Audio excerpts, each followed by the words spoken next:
As we start the Python Quick Start, we're going to use the traditional Hello World program. And the purpose of Hello World is not an exercise to find the simplest form of code in a particular language or anything like that. It's actually to learn about the development environment, to learn about what we call the development cycle, what it takes to edit and to test and to change and to test and to run code in a particular environment. And so for this purpose, we use the simplest form of a program itself so that that can get out of the way and that we can focus on the environment. In this case, I have this up here on the screen in Eclipse, and this is Eclipse using PyDev, which is a Python development environment that runs inside of Eclipse. Eclipse is an integrated development environment originally written for developing in Java, but it has plugins for a lot of different languages, and PyDev is actually a pretty good plugin for the Python language. And so we'll be using this throughout this course. You do not have to use Eclipse. And if you have some other development environment that you prefer, or you just want to use an editor and a command line, that's perfectly fine. You can do all of the exercises. You do not need to use Eclipse. The reason that I'm using Eclipse is because it's convenient for the purpose of teaching. I've got everything that I need right up here on the screen. I can run code. I get the results of code, and it works well for the purpose of teaching. But you don't need to use it for your development work, and you do not need to use it to follow along in the exercises. In Eclipse, if I want to run this Hello World, I simply click on this Run button up here, and it'll ask me how I want to run it, and I'm going to select Python Run. I only need to do this the first time I run a script.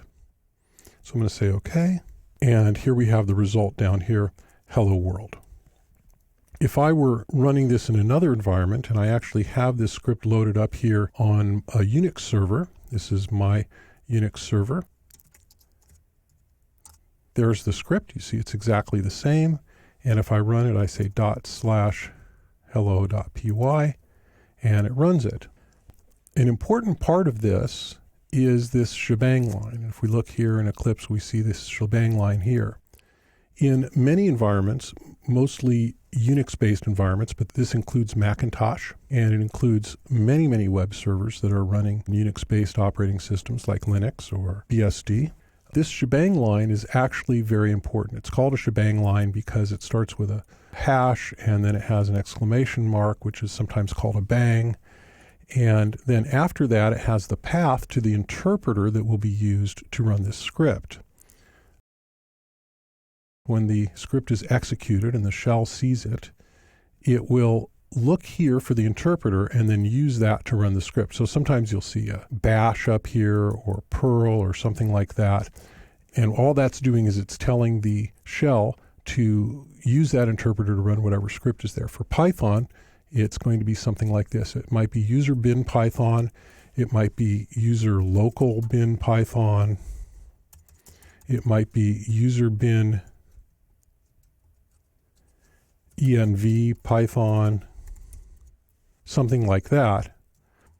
In this case, I'm using user bin Python 3 because I know that that works in the environments that I'm using, and if it doesn't, then I'll make a symbolic link or something and make it work. So if you're running this on a Unix-based operating system, you want to do ls-l and look at the file permissions and make sure that it has executable permissions. If it doesn't, you can make it executable by typing chmod, or as we pronounce it, chmod 755, which makes it editable and executable for your user ID, and then the name of the file, and that'll make it executable. And then you can execute it with / or however it is that you do that on your system. So that is the development environment that we'll be using. For the most part, we're going to be using Eclipse. And so we'll be running scripts like this, save it and run it, and it'll run here in the console. So you're going to want to take the opportunity using this Hello World script to learn about the development cycle in whatever environment you're using, especially if it's not Eclipse, to follow along with the exercises in this course.